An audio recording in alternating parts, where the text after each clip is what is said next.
kasih Bapak dan Mama sudah meluangkan waktu pada saat ini untuk dapat membantu kami dalam menyelesaikan tugas yang diberikan oleh dosen kami.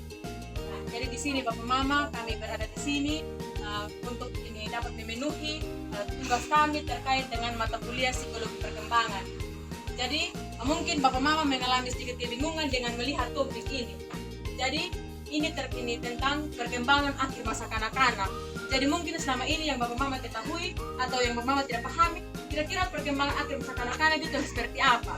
Jadi dapat kita lihat pada anak-anak ketika mereka berumur ini 2-6 tahun itu dikatakan perkembangan masa anak-anak awal, masa kanak-kanak awal. Dan ini perkembangan akhir masa kanak-kanak dari umur 6-12 tahun. Jadi kalau kita punya anak sudah berumur seperti itu, berarti mereka sudah memasuki perkembangan akhir masa kanak-kanak, yaitu 6-12 tahun. Dan juga perkembangan mereka itu ada 8. Yang pertama di sini saya bertugas untuk menyampaikan perkembangan fisik. Jadi yang kita perlu ketahui Bapak Mama semua, perkembangan fisik pada masa kanak-kanak awal dan perkembangan fisik pada masa kanak-kanak akhir ini berbeda. Kenapa berbeda? Karena perkembangan akhir masa kanak-kanak itu sedikit lebih melambat daripada ketika mereka berumur 2-6 tahun atau masa kanak-kanak awal. Jadi di sini perkembangan mereka itu lebih stabil dan lebih tenang. Seperti yang saya katakan tadi, lebih melambat sebelum mereka memasuki masa remaja mereka. Di sini perkembangan fisik mereka itu dapat kita lihat dari diri mereka, mulai mereka lebih tinggi, lebih berat, lebih kuat untuk melakukan sesuatu pekerjaan. Namun yang perlu kita ketahui Bapak Mama semua bahwa perkembangan setiap anak itu berbeda-beda. Jadi misalnya walaupun umur mereka itu sama-sama 6 tahun, namun pertumbuhan mereka itu berbeda karena itu tergantung bagaimana pola makan mereka. Jadi di sini dapat kita lihat bahwa betapa kesehatan dan gizi anak ini sangat berguna bagi anak-anak. Jadi kalau kita dari orang tua hanya memberikan anak itu ciki-ciki atau makanan ringan, tentu itu juga sangat mempengaruhi pertumbuhan anak-anak. Jadi berbeda dengan orang tua yang memberikan anak-anak itu makanan seperti sayur, ikan, daging secukupnya, itu juga akan sangat membantu dalam perkembangan anak-anak akhir ini. Jadi di sini perkembangan fisik mereka itu anak-anak pada masa kanak-kanak akhir ini sudah mulai mereka baru mulai menuju kematangan secara pubertas mereka, di mana anak perempuan itu pada masa kanak-kanak akhir 11 dan 12 tahun itu mereka sudah mulai menstruasi. Namun berbeda dengan anak laki-laki, di situ mereka belum mengalami pubertas karena yang kita ketahui bahwa masa pubertas laki-laki itu sedikit melambat daripada perempuan. Dan juga kalau kita melihat perkembangan fisik itu, di mana anak-anak itu secara otot dan lemak mereka juga itu sudah mulai mengalami perkembangan itu menuju masa pubertas mereka. Yang berikut ini ada keterampilan, di mana keterampilan ini adalah kemampuan yang anak miliki. Bagaimana keterampilan itu yang mereka miliki, mereka bisa tunjukkan dan kembangkan. Yang pertama itu ada keterampilan menolong diri sendiri. Jadi di sini pada masa kanak-kanak awal mungkin anak tersebut masih sangat membutuhkan orang tuanya. Tapi di sini ketika pada umur masa kanak-kanak akhir, mereka sudah bisa untuk menolong diri sendiri. Mereka tidak terlalu lagi bergantung sama bapak dan mama mereka atau saudara mereka. Jadi misalnya contoh kecil, ketika mereka lapar, mereka tidak menangis atau merengek minta di bapak mama, tapi mereka sudah bisa mencari makanan itu di dapur atau di tudung yang sudah disiapkan oleh orang tua. Yang berikut keterampilan menolong orang lain. Jadi mereka sudah bisa menggunakan tangan dan kaki itu untuk mereka menolong orang lain. Misalnya di rumah mereka sudah bisa membantu orang tua masak, cuci baju, cuci piring dan lain-lain. Itu adalah keterampilan menolong orang lain selain diri sendiri. Yang berikut keterampilan sekolah, di mana mereka sudah terampil untuk membaca, untuk menulis, untuk menghitung dan lain sebagainya. Itu merupakan keterampilan secara sekolah. Dan juga keterampilan bermain. Ketika kita melihat anak-anak itu tampil dalam menggunakan kaki mereka, contohnya bermain bola atau bermain voli, itu mereka sudah bisa berarti untuk mengontrol tangan dan kaki mereka untuk melakukan sesuatu keterampilan. Dan juga di sini Bapak Mama, kita sebagai orang tua sangat dibutuhkan dalam hal ini. Jadi kita kita harus memberikan kebebasan kepada anak-anak kita bagaimana mereka itu mengembangkan keterampilan mereka yang ada. Mungkin itu sedikit yang saya dapat jelaskan. Penjelasan selanjutnya saya mempersilakan kepada Kakak Nona, yaitu perkembangan kemampuan bicara. Waktu dan kesempatan saya berikan. Jadi baik Bapak Mama, di sini saya akan menjelaskan tentang kemampuan bicara dalam perkembangan akhir masa anak-anak. Kemampuan bicara sini kita akan melihat bersama-sama bahwa kemampuan dalam berbicara yang sudah cukup baik sudah dapat memilah dan mengerti bagaimana berbicara yang baik dan yang sopan. Di mana kemampuan berbicara ini kembali lagi kepada orang tua. Karena anak ini mendapat pendidikan atau didikan pertama kali ini di tengah-tengah keluarga atau di dalam orang tua.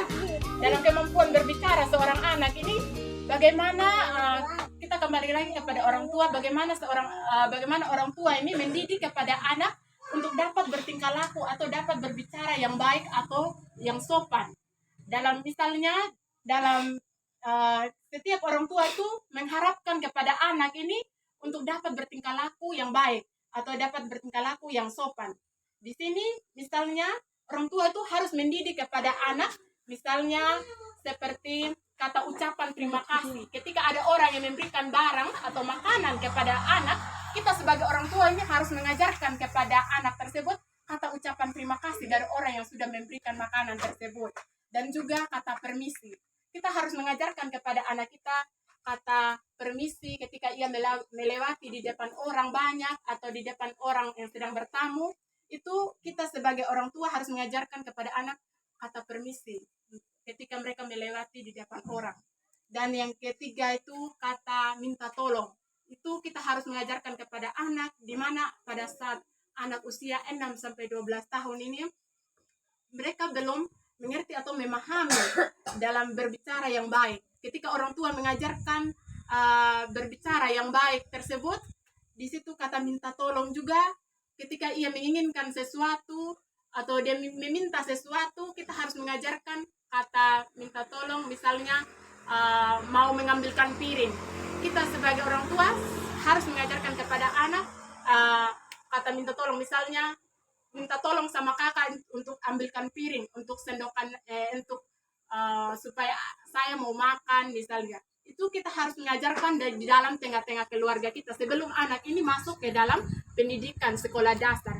Di mana ketika dia masuk ke dalam sekolah dasar yang usia 6-12 tahun ini, di situ guru hanya melanjutkan apa yang diajarkan oleh orang tua. Karena orang tua ya adalah yang pemeran utama yang mengajarkan tentang sopan santun, tentang tata krama, dan lain sebagainya. Dan saat 1-6 tahun ini, anak mendapatkan pola didikan dari orang tua terutama. Mungkin itu saja daripada saya. Saya kembalikan kepada teman selanjutnya. Jadi baik Bapak Mama, saya akan menjelaskan tentang perkembangan akhir masa kanak-kanak, yaitu emosi. Kita dapat lihat bersama bahwa emosi adalah sudah mampu untuk mengontrol setiap emosi yang mereka alami. Jadi Bapak Mama, perlu kita ketahui bahwa pada awal masa kanak-kanak ini, pada perkembangan akhir masa kanak-kanak ini, mereka itu sudah mengalami ketika mereka dikatakan ketika mereka sudah mengalami yang namanya emosi. Contohnya itu tidak ini, ketika mereka marah-marah itu baru kita katakan bahwa mereka itu sedang bahwa anak-anak itu sedang marah. Tetapi perlu kita ketahui marah itu tidak hanya ketika anak-anak itu marah-marah atau ini marah-marah, tetapi segala perasaan yang ada dalam diri anak-anak, yaitu senang, bahagia, takut, tertawa. Dan ketika perkembangan akhir masa kanak-kanak ini, mereka itu sudah tidak sama lagi seperti pada masa awal kanak-kanak. Mereka itu sudah sedikit sudah mengontrol emosi mereka. Jadi mungkin itu saja yang dapat saya bagikan Bapak Mama. Selanjutnya saya persilakan kepada teman saya. Terima kasih. Jadi baik Bapak Mama, di sini saya akan menjelaskan tentang perilaku sosial. Di mana perilaku sosial ini sudah mampu berbaur dengan ruang lingkup yang lebih luas.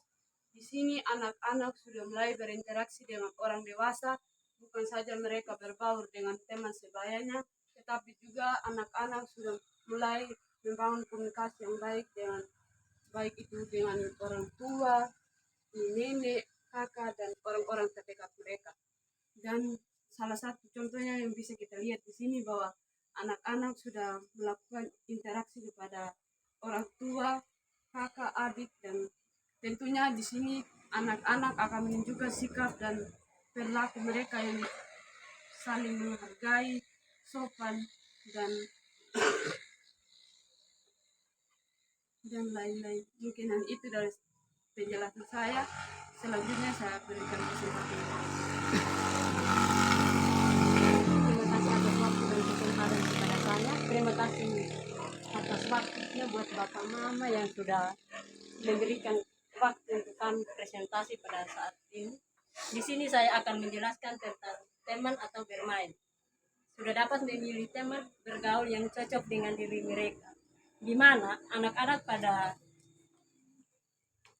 zaman kini mereka dapat bergaul siapa saja dan mereka juga bisa berteman dengan siapa saja. Contohnya dalam lingkungan, anak-anak bisa berteman dengan teman-teman yang ada di sekitar mereka. Contohnya dalam tetangga, mereka bergaul siapa saja. Di dalam berteman, mereka itu akan memiliki permainan atau apa saja yang mereka mainkan. Contohnya dalam bermain bola, pasti mereka mencari atau memiliki teman yang sepadan dengan mereka, yang cocok dengan mereka.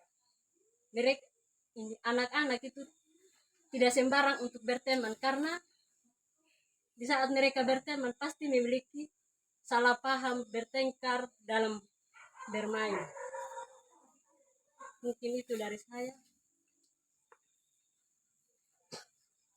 Oke, baik Bapak Mama. Perkembangan akhir masa kanak-kanak yang terakhir itu yaitu minat. Mereka sudah mengenal minat atau kemampuan yang ia miliki. Jadi pada masa akhir kanak-kanak ini, anak-anak itu dia sudah mengetahui apa yang merupakan minat dia. Contohnya minat anak itu tidak sama lagi minat anak itu yang pada masa awal kanak-kanak, yaitu dari 5 sampai 6 tahun, tetapi dari 6 tahun sampai 12 tahun ini yang merupakan minatnya dia itu contohnya bermain bola, bernyanyi, itu sudah merupakan minat yang ia kembangkan. Selanjutnya yaitu mulai mengembangkan minat tersebut. Jadi apa yang merupakan minatnya, contohnya dia bermain bola, membaca buku, atau bernyanyi, itu dia akan lebih fokus untuk mengembangkan yang merupakan minat tersebut. Tidak berubah-ubah lagi. Contohnya ketika dia masih TK, yang merupakan minat atau bakatnya dia itu berubah-ubah. Contohnya hari ini dia suka bernyanyi, besok dia suka main jungkat-jungkit, tidak lagi. Tetapi ini kita perlu ketahui Bapak Mama bahwa pada masa itu anak itu apa yang merupakan minatnya dia akan lebih kembangkan. Dan bagaimana kita sebagai orang tua tidak saja kita memberikan dia pekerjaan di dalam rumah, contohnya mencuci piring, tetapi bagaimana kita memberikan dia kesempatan untuk mengembangkan apa yang merupakan minat atau bakat anak tersebut. Selanjutnya itu memiliki rasa tanggung jawab yang sudah cukup baik. Nah, pada masa ini anak itu dia sudah memiliki rasa bertanggung jawab yang sangat baik. Contohnya di dalam rumah tangga itu ya bisa kakak, nenek atau bapak mama sering memberikan anak itu pekerjaan, mencuci piring, menyapu rumah, pel, menjaga adik. Dan pekerjaan itu dia akan merasa bertanggung jawab. Ketika sore, ya mungkin saja anak itu dia akan berpikir, saya harus mengerjakan dulu itu pekerjaan yang mama kasih, contohnya mencuci piring. Setelah itu saya akan bermain. Jadi bagaimana kita sebagai orang tua, kita jangan hanya memfokuskan anak untuk bekerja di dalam rumah, tetapi bagaimana kita mengadakan sebuah media, misalnya kita memberikan bola itu anak supaya dia mengembangkan apa yang merupakan minatnya. Mungkin itu saja yang saya dapat sampaikan. Selanjutnya saya memberikan kesempatan kepada moderator untuk memandu. Demikian yang dapat kami sampaikan Bapak Mama semua. Oleh sebab itu kami mohon kritikan dan saran dari Bapak Mama semua untuk dapat memperbaiki perkuliahan kami selanjutnya. Dan juga kalau ada pertanyaan yang mungkin Bapak Mama belum mengerti, kami waktu dan kesempatan kami berikan. Pertama menyarankan dan menambah wawasan dalam berkuliah. Dapat saya sampaikan, setiap apa yang mau kita sampaikan jangan menyampaikan dengan ragu-ragu. Dengan ragu-ragu pasti di tengah pembicaraan atau yang kita mau menyampaikan pasti kita kendali. Karena mengapa? Kalau dalam hal untuk berkhotbah tidak ada itu. Berhenti di tengah khotbahnya. Dan untuk menyampaikan sesuatu dia harus menyambung sehingga dalam setiap penyampaian itu ya bisa kena dan dimengerti oleh setiap yang mendengar, bahkan pula tidak terputus-putus. Mungkin itu saja yang saya sampaikan untuk menambah wawasan dan berkuliah. Selanjutnya semoga sukses. Mungkin saya dari Bapak Mama. Ya, silakan Bapak. Terima kasih. Yang saya mau bertanya saat ini adalah tentang minat. Minat sama dengan bakat. Ya. Dan juga apakah itu minat, bakat, atau cita-cita itu termasuk dalam minat? Itu yang menjadi pertanyaan. Minat apakah sama bakat dengan minat dengan cita-cita itu? Mungkin ini yang saya belum mengerti, yang saya ingin bertanya, yang merupakan pertanyaan.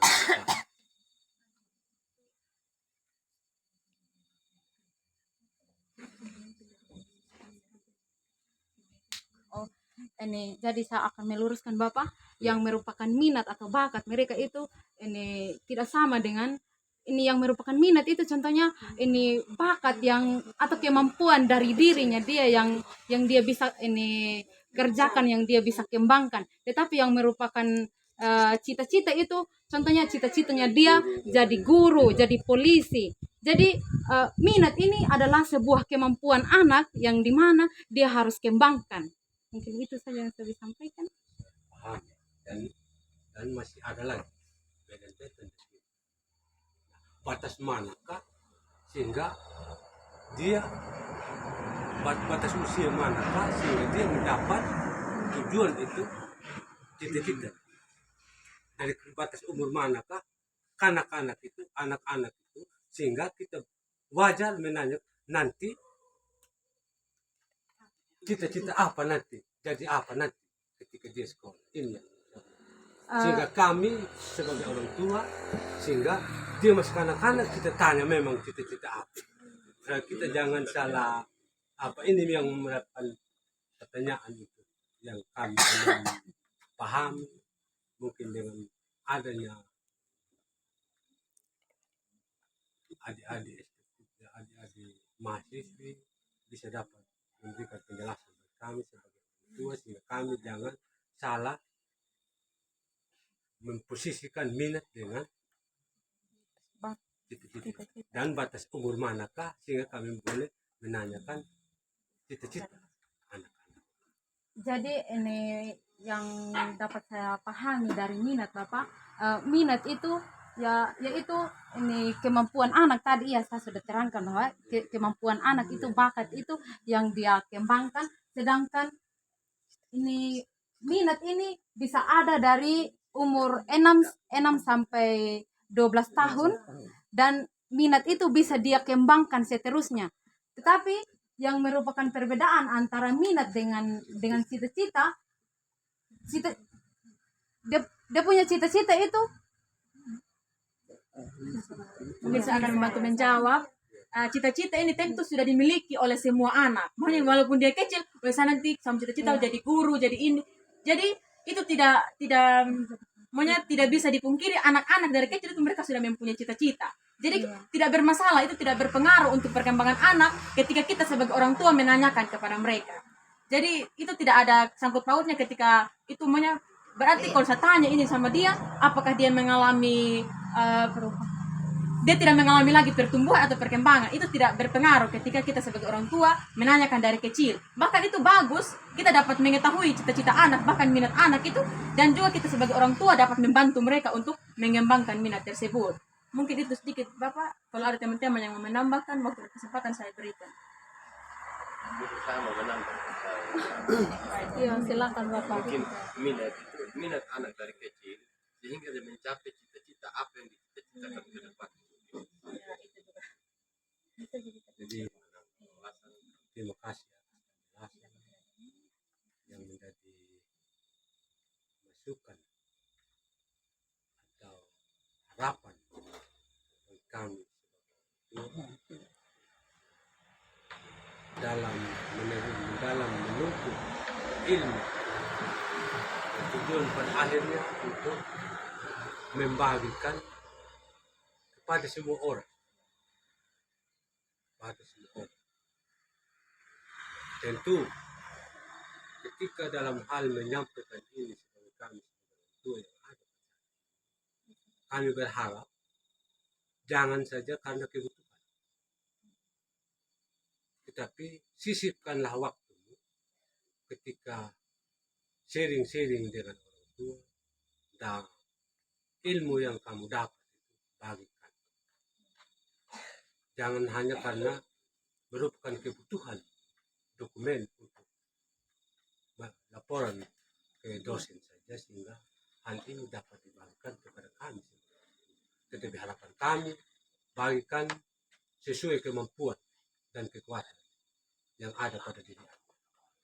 Maka disitulah kami juga sebagai orang tua, kami punya harapan bahwa sudah bisa membagi apa yang menjadi dasar didikan kami sebagai orang tua.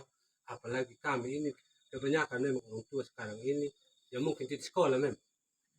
Kalaupun sekolah paling tamat SD. Saya hanya tamat SD. Tetapi harapan kami ketika bertemu di mana saja, ketika ada hal-hal yang penting yang demi untuk kami sebagai orang tua, untuk dalam pola didikan anak atau dalam rangka apa saja yang penting tujuannya baik. Tapi yang sangat diharapkan, yang walaupun tujuannya baik, tapi cara penyampaiannya juga kalau aku sama.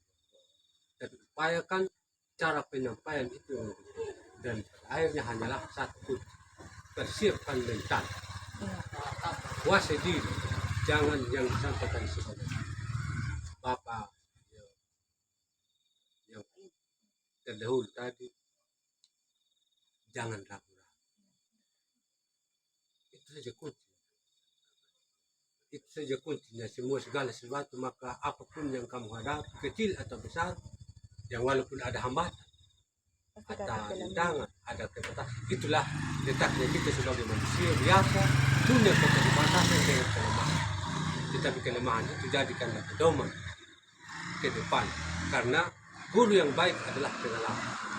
Baik hal yang baik maupun hal yang buruk, tetapi hal yang buruk tidak boleh dilupakan, tetapi jangan diulang lagi. Sehingga di situ kalau kita lihat nilai positifnya hal yang buruk yang kita lakukan, di situ sehingga kita dapat guru yang baik. Mungkin ini saja yang merupakan masukan dan yang merupakan pertanyaan tadi saya pahami dan sudah mengerti. Terima kasih atas penjelasan dan waktu juga yang diberikan. Saya kembali. Terima kasih dari Mama, Oma. Sangat jelas, tinggal berlaku saja. Menurut saya. Oke, jadi baik. Terima kasih sebanyak-banyaknya kepada Bapak Mama semua sudah meluangkan waktu untuk dapat membantu saya pada saat ini, dan kami akan menyimpan rapat, bahkan menerapkan dalam proses kami dalam mencapai cita-cita kami, yaitu saran, kritikan, dan pertanyaan dari Bapak-Bapak semua sangat membantu dan berguna untuk kami selanjutnya. Oleh sebab itu, terima kasih untuk waktu dan kesempatannya. Sekian dan terima kasih. Tuhan Yesus memberkati kita semua. Salam. Untuk tutup mungkin ada salah satu yang menutup kita dalam doa